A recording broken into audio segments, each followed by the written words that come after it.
Hello, I'm John Joel Regan, you're watching Fighters Only TV. I'm here with the Outlaw, all the way from Nottingham, Mr. Dan Hardy. Dan, how are you feeling? Feeling awesome, mate. Feeling really excited. Good, good. We've just finished the UFC 120 press conference, the pre-fight press conference, and you were giving Carlos Condit some stick. Now, you've been giving Carlos a bit of trash talk, perhaps not your usual levels. You've been taking a few shots at him, you've got absolutely nothing back off him. Does that make it difficult for you? A little bit. You know, it's always nice to have something to feed off, but to be honest, you know, the trash talking is mainly for me anyway, just to keep me entertained during training camp. I'm just having a bit of fun, and he just don't seem to be too interested. Either that, or he's got the personality of a toilet seat. I'm not sure which one yet. You just questioned at the press conference, and you asked him. He turned up late. I think he missed his flight and had to get another flight because he said there was something wrong with his passport. But you weren't so sure about that. What was your theory?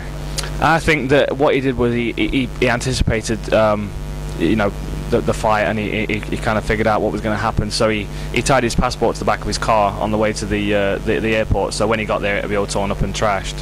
And then he got there, and they wouldn't let him on the plane. So he started to head back to New Mexico, and Greg Jackson got a couple of heavies and took him back to the plane and threw him on it. That's my theory, but you know.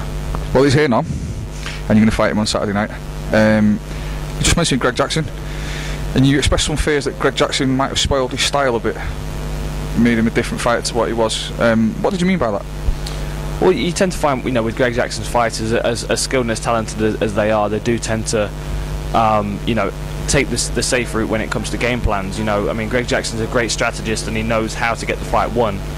Getting the fight won's not always that entertaining, though. You know what I mean? And you know, winning by a decision when you're running away, countering, landing a takedown, getting back up, and not really making an effort to get your opponent out of there. You know, it's sometimes a typical Greg Jackson game plan. I mean, I don't think Carlos is that kind of fighter, so I'm hoping that after he takes a couple of shots, he'll switch back to his old way of fighting. But there is always the danger that he's going to run away for 15 minutes.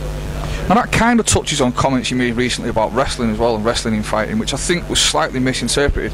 And you said that some guys are just wrestling, holding their opponent, not advancing position. They're just using that stifling to win a decision. I think Nick Lentz and Andre Winner was the example. You took some flack. People said, "Oh no, he's criticising all wrestlers," which I don't think was the case. Can you just talk about that a little bit? What exactly you meant?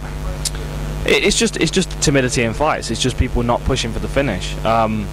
I mean, I'm a huge fan of the sport first and foremost before I'm an athlete, and I want to watch fights that are exciting. And if I'm watching a fight and I've got one guy running away from another, or one guy clinging onto the other guy's leg, you know, I start to think what's on the other channels, and I don't want to think that other fans are thinking that as well, because then it affects everybody's job. You know, I mean, from the journalists to the athletes to the promoters and everything, we're all affected by boring fights, and I think everybody's got a responsibility to do the best in there. You just fought GSP, and he used a lot of wrestling in the fight, but he was going for the finish with the submissions. Do you think that his style has changed a lot when he's been under Greg Jackson? Has he become the kind of fighter you're talking about that's stifling people?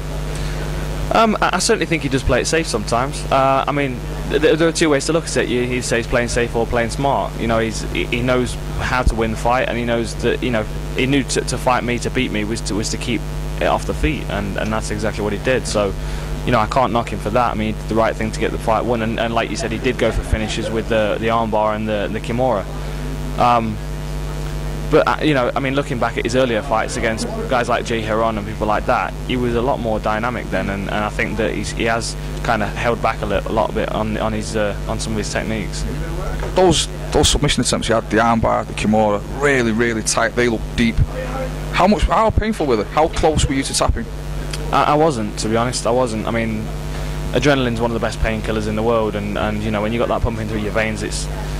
My only focus was getting back to a good position so I could start working again. They didn't really register. I knew they were tight, but there was no pain there, and you know, I was just trying to get back to a good position. What about after the fight, when you'd cooled down? Did he pop your elbow or your shoulder? Did you have any pains there afterwards?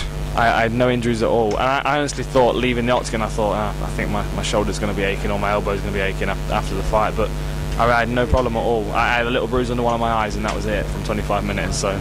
That's incredible. A little bit disappointing, really. I like to get my money's worth from a fight. Yeah. That's really strange, because they were probably the two deepest submissions I've seen that anybody didn't tap to. Like, your arm was locked out. That was crazy. Well, GSP's fighting your friend Josh Koscheck. What do you think about that fight? I think it's a tough one to call. I think Koscheck's got the wrestling to keep it on the feet, and then once it's on the feet, it's anybody's game. I think they've both got the skills to put each other away. At the same time, I think it could be a long drawn out decision. I really do think it could be quite back and forth. But Koscheck's going to be a tough opponent for him. I've no doubt about that. Do you think if Koscheck loses, that's probably the next logical match for you? That's up to the UFC. I mean, I'm more than happy to fight anybody, and obviously, you know, Koscheck is going to be somebody that I want to fight at least once in my career. When that is up to the UFC. My focus is on Condit and getting him out of the way, and then I just want to be proving to the fans, you know, that I'm on the way back up and I'm ready for a title shot when I get there. Okay, let's finish on Condit then. Let's say you go in there, you beat Condit on Saturday night. Where does that leave you in the division? I have no idea. I really don't know. I mean, I'm hoping it leaves me, you know, if not within the top 5, at least close to it. And then it's just a case of you know, fighting the next guy that the fans think I should fight. I mean, I'd like the opportunity to fight, you know, someone like, I don't know, the winner of the Matt Hughes BJ Penn fight. Would be a great fight because, you know, they both got a great name and they both be a tough fight and a tough test for me. So that'd be a great move. There are a lot of guys in the division though that would be great fights, and there are a lot of matchups as well that I think could potentially change the division quite a lot. You know, with the addition of Jake Shields and his fight against Martin Kampmann, and obviously the GSP Koscheck fight as well. I think there are a lot of interesting fights in the division that could really change the landscape, you know, from now, you know, for the next 3 months. Condit revealed at the press conference that he specifically requested you as an opponent, so basically called you out. Was that a smart move on his part? Did you take any offence at that? I took a lot of offence at it, and it wasn't a smart move. No, it was a silly thing to do.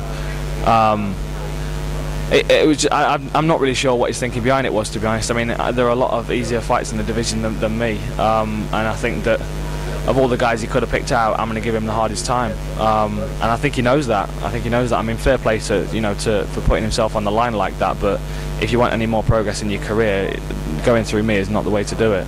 As the Sex Pistols said, "Oh, you silly thing, you've really gone and done it now." Would you venture to give a prediction? I'm going to take him down and choke him out in the second round. Yep. Yeah. So we can take that to the bank. Yep, to the bank. Submission in the night. Right. Dan Hardy, thanks for talking to us. Thanks, mate. UFC 120 goes out this Saturday night live from the O2 Arena in London. You can watch it on pay-per-view in the US and on ESPN UK in the UK.